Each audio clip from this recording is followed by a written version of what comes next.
Hello বন্ধুরা, কেমন আছেন সকলে? আশা করি আপনারা সকলে অনেক অনেক ভালো আছেন। তো বন্ধুরা, ইতিমধ্যে আপনাদের জন্য একটা খুবই খুশির খবর নিয়ে এসেছি, যেটা হলো ইন্ডিয়ান রেলওয়ের পক্ষ থেকে আপনাদের জন্য কিন্তু বিশাল বড় ভ্যাকেন্সি প্রকাশিত হতে চলেছে খুব শীঘ্রই, যেখানে আপনারা চাকরির জন্য আবেদন করতে পারবেন। কনস্টেবল এবং এসআই পোস্টের জন্য কিন্তু ভ্যাকেন্সি রিলিজ হতে চলেছে। মোট শূন্যপদ রয়েছে এখানে 2250টি প্লাস ভ্যাকেন্সি রয়েছে। এখানে আপনারা চাইলে আবেদন করতে পারবেন, তবে প্রত্যেকটি পোস্টের ক্ষেত্রে কিন্তু আপনাদের আবেদনের ক্ষেত্রে মিনিমাম কোয়ালিফিকেশনটা জানা প্রয়োজন, যেটা হলো মিনিমাম মাধ্যমিক পাস করে থাকলে আপনারা এটার জন্য আবেদন করতে পারবেন।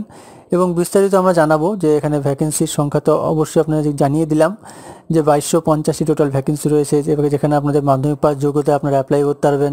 এবং এজ লিমিট সাথে আপনাদের যে শারীরিক মাপঝোঁক যোগ্যতার এই বিষয়টা জানাবো, এবং হাউ টু অ্যাপ্লাই আপনারা অনলাইন কিংবা অফলাইন কীভাবে আবেদন করবেন, ঠিক আছে। এবং হাউ টু নিয়োগ পদ্ধতিতে আপনার জানাবো, সিলেকশন প্রসিডিওরটা ডিটেলসটা জানাবো, এবং সিবিটি এক্সাম হবে সেটাও কিন্তু ডিটেলসটা আপনাদের জানাবো।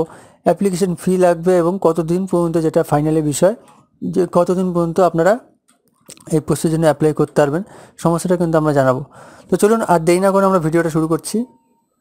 ভিডিওটা শুরু করবার আগে একটা রিকোয়েস্ট, আপনারা যারা এখন চ্যানেলটি সাবস্ক্রাইব করেননি অবশ্যই চ্যানেলটি সাবস্ক্রাইব করে দিন এবং পাশে থাকা বেলটির অল নোটিফিকেশনটি ক্লিক করতে ভুলবেন না। তো চলুন শুরু করছি আজকের ভিডিও। প্রথমেই আপনাদের চলে আসতে হবে ইন্ডিয়ান রেলওয়ে অফিসিয়াল ওয়েবসাইটে, ঠিক আছে, যেটা সুবিধার জন্য আপনাদের লিঙ্ক আমি ভিডিও ডিসক্রিপশনে দিয়ে দিয়েছি। তো এখান থেকে আপনারা পেয়ে যাবেন যে রিক্রুটমেন্ট অপশান, সেই রিক্রুটমেন্ট অপশানে গিয়ে কিন্তু আপনারা একদম অফিসিয়াল পিডিএফটা ডাউনলোড করে নিতে পারেন। তবে আপনাদের সুবিধার জন্য ভিডিও ডেসক্রিপশনে লিঙ্ক দিয়ে দেবো। তো সেখানে গেলে আপনারা সমস্ত ডিটেলস কিন্তু এখানে পিডিএফটা পেয়ে যাবেন। এখানে অনেকগুলো পেজের এই পিডিএফ, ঠিক আছে, সেখান থেকে আপনার ডিটেলস একটু দেখে নেবেন। তবে আপনাদের আমি বলে দিই, আপনাদের সুবিধার জন্য আমি কিন্তু একটা পেজ তৈরি করেছি, যেখানে সমস্ত ডিটেলসটা এই পিডিএফেতে প্রত্যেকটা বিষয়ে সমস্ত বড় বড় বিষয় থাকে। সেই বিষয়টা আপনাদের যেগুলো দরকার সেগুলো কিন্তু জাস্ট সেগুলোই এখানে আমি আপনাদের সাথে এখানে আলোচনা করব। প্রথমে বলেছি যে রাজ্যের চাকরি প্রার্থীর জন্য কিন্তু এটা খুবই বড় সুখবর। বিপুল শূন্যপদে কনস্টেবল এবং সাব ইন্সপেক্টর নিয়োগ বিজ্ঞপ্তি কিন্তু প্রকাশিত হয়েছে। পশ্চিমবঙ্গে বেশ কিছু ডিভিশন নিয়োগ হবে এবং বিজ্ঞপ্তির মাধ্যমে। তো এটা কিন্তু অল ওভার ইন্ডিয়ার, এটা থেকে আমরা বুঝতে পারছি এটা কিন্তু অল ওভার ইন্ডিয়ার চাকরি, অর্থাৎ ভারতবর্ষের সমস্ত স্টেট থেকে কিন্তু প্রার্থীরা এখানে আবেদন করতে পারবে। যে কোনো ভারতীয় নাগরিক অর্থাৎ পশ্চিমবঙ্গের প্রতিটি জেলায় কিন্তু চাকরি প্রার্থীরা এখানে আবেদন করতে পারবেন। তো চলুন, প্রথমে যেটা আপনাদের বলবো যে এখানে আপনারা এমপ্লয়মেন্ট নোটিশ নাম্বার দেখতে পাচ্ছেন, যেটা আপনাদের অ্যাপ্লাইয়ের ক্ষেত্রে কিন্তু পরবর্তীতে কাজে লাগবে। এখন বলছি পোস্টের নাম, যেটা হলো কনস্টেবল এবং এসআই। মোট শূন্যপদ কনস্টেবলের জন্য রয়েছে 2000টি এবং সাব ইন্সপেক্টরের জন্য রয়েছে 250টি। টোটাল হয়ে যাচ্ছে 2250টি টোটাল ভ্যাকেন্সি, যার মধ্যে এডুকেশনাল কোয়ালিফিকেশান চাওয়া হয়েছে। শিক্ষাগত যোগ্যতার ক্ষেত্রে কনস্টেবল পদের জন্য ন্যূনতম মাধ্যমিক পাস যোগ্যতার প্রার্থীরা আবেদন জানাতে পারবেন।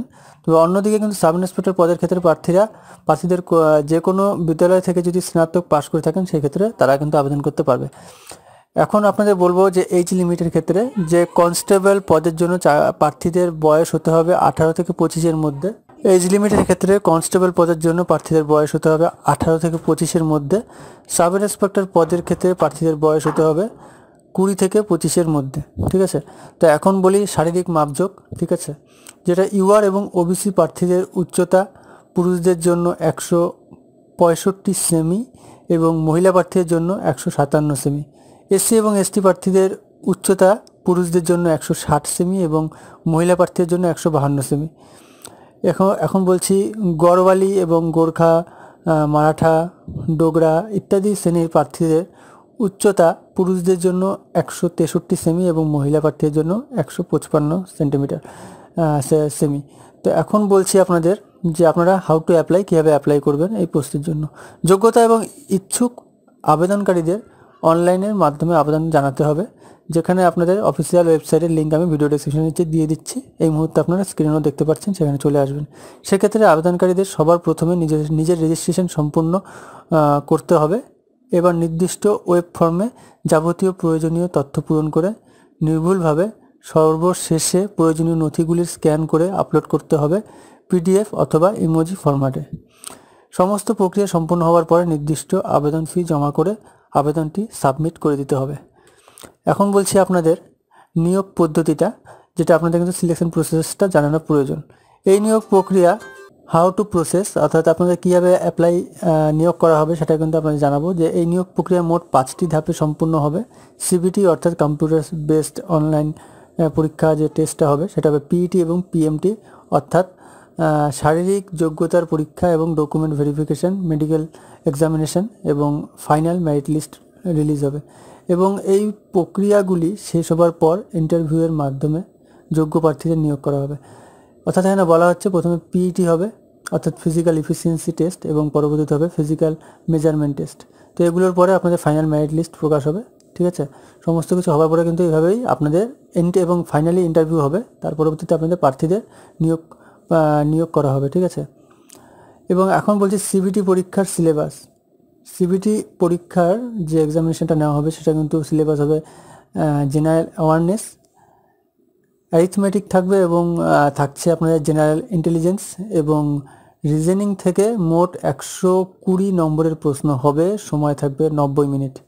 এখন বলছি আপনাদের আবেদন ফি। তো অ্যাপ্লিকেশন ফিটা আপনাদের বলে দিই যে পরীক্ষার ফি বাবদ হিসেবে সংরক্ষিত শ্রেণীর আবেদনকারীদের 250 টাকা এবং অসংরক্ষিত তাদের কিন্তু অর্থাৎ ইউআরদের ক্ষেত্রে, জেনারেলদের ক্ষেত্রে 500 টাকা লাগবে।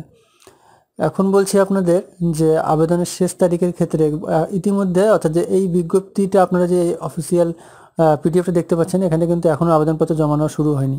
সেই ক্ষেত্রে আবেদনপত্র জমা নেওয়া শুরু কিন্তু খুব শীঘ্রই হতে চলেছে, যেটা হলে অবশ্যই আপনাদের কিন্তু আমি এই চ্যানেলের মাধ্যমে ভিডিও দিয়ে জানিয়ে দেবো এবং সেখানেই আপনাদের কিন্তু নোটিশে যে ডিটেলসটা থাকবে যে কতদিন পর্যন্ত আপনারা অ্যাপ্লাইটা করতে পারবেন।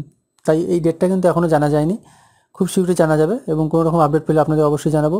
এবং এই যে চাকরির সমস্ত ইনফরমেশন যে লিঙ্কগুলো থাকবে সেই লিঙ্কগুলো কিন্তু ভিডিও ডেসক্রিপশনে দিয়ে দেবো সম্পূর্ণ ভিডিওটা দেখার জন্য। অসংখ্য ধন্যবাদ এবং এই বিষয়ে আপনাদের কোনো প্রশ্ন থাকলে আপনারা অবশ্যই কমেন্টে জানান।